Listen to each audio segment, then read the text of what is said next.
Welcome to the fascinating world of botany, the study of plants. Plants are an essential part of our lives, providing us with food, medicine, and oxygen. They also play a crucial role in maintaining the balance of our ecosystem.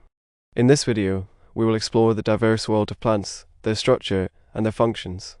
Plants are incredibly diverse, with over 300,000 species identified so far. They come in all shapes and sizes, from tiny mosses to towering trees.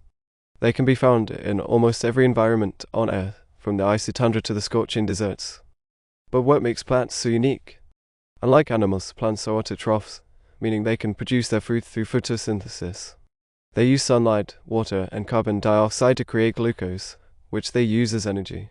This process not only sustains the plant, but also releases oxygen into the atmosphere, which is vital for all living organisms. Plants are also essential for maintaining the balance of our ecosystem. They provide habitats for animals, prevent soil erosion, and regulate the water cycle. Without plants, life on Earth would not be possible. In the next segment, we will explore the structure of plants and how they are adapted to their environment. To understand how plants function, we must first understand their structure. Plants have a unique structure that allows them to perform photosynthesis, transport water and nutrients, and reproduce.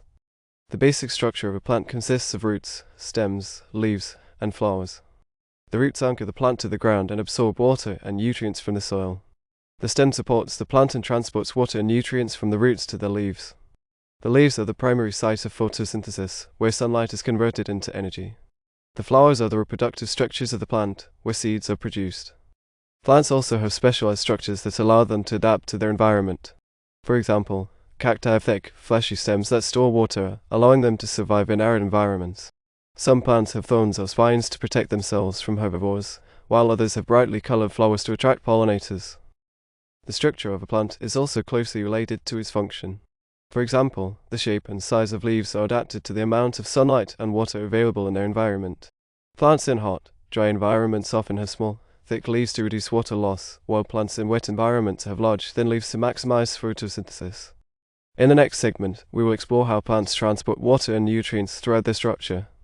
Plants need water and nutrients to survive, and they have developed a complex system to transport these substances throughout their structure. The transport system in plants consists of two types of tissues, xylem and phloem.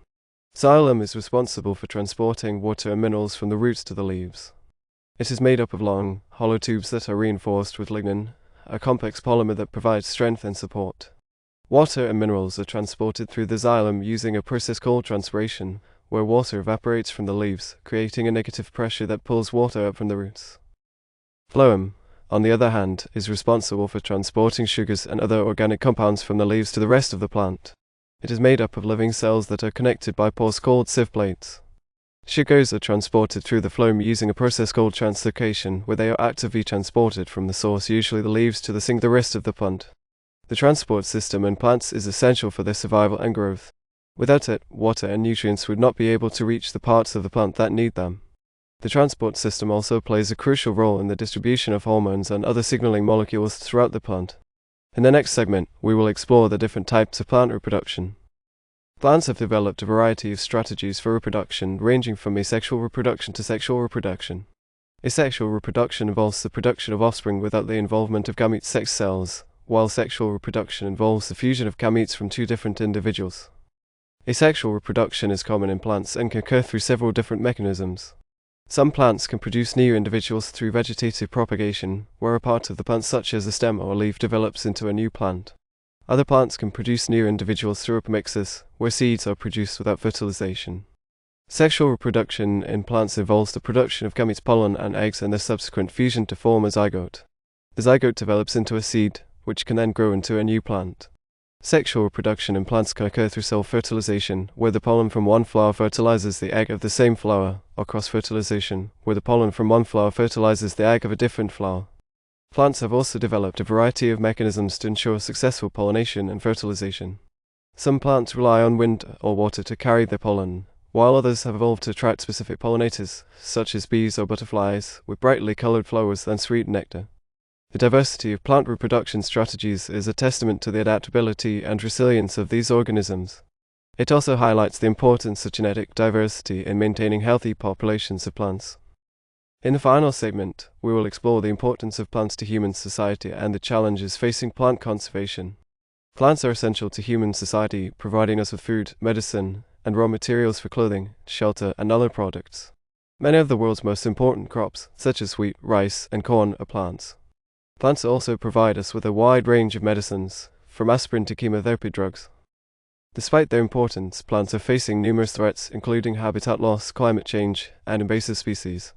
Many plant species are endangered or threatened, and their loss could have devastating consequences for ecosystems and human society. Conservation efforts are essential to protect plant species and ensure their survival. These efforts include the establishment of protected areas, the restoration of degraded habitats, and the development of sustainable agriculture practices. Plant conservation also involves the preservation of traditional knowledge and practices related to plant use and management. In addition to the practical importance, plants also have cultural and aesthetic value. They have inspired artists, poets, and writers for centuries and continue to be a source of inspiration and wonder for people around the world. In conclusion, botany, the study of plants, is a fascinating and essential field of study. Plants are incredibly diverse and play a crucial role in maintaining the balance of our ecosystem. Understanding their structure, function, and reproduction is essential for their conservation and for ensuring their continued importance to human society.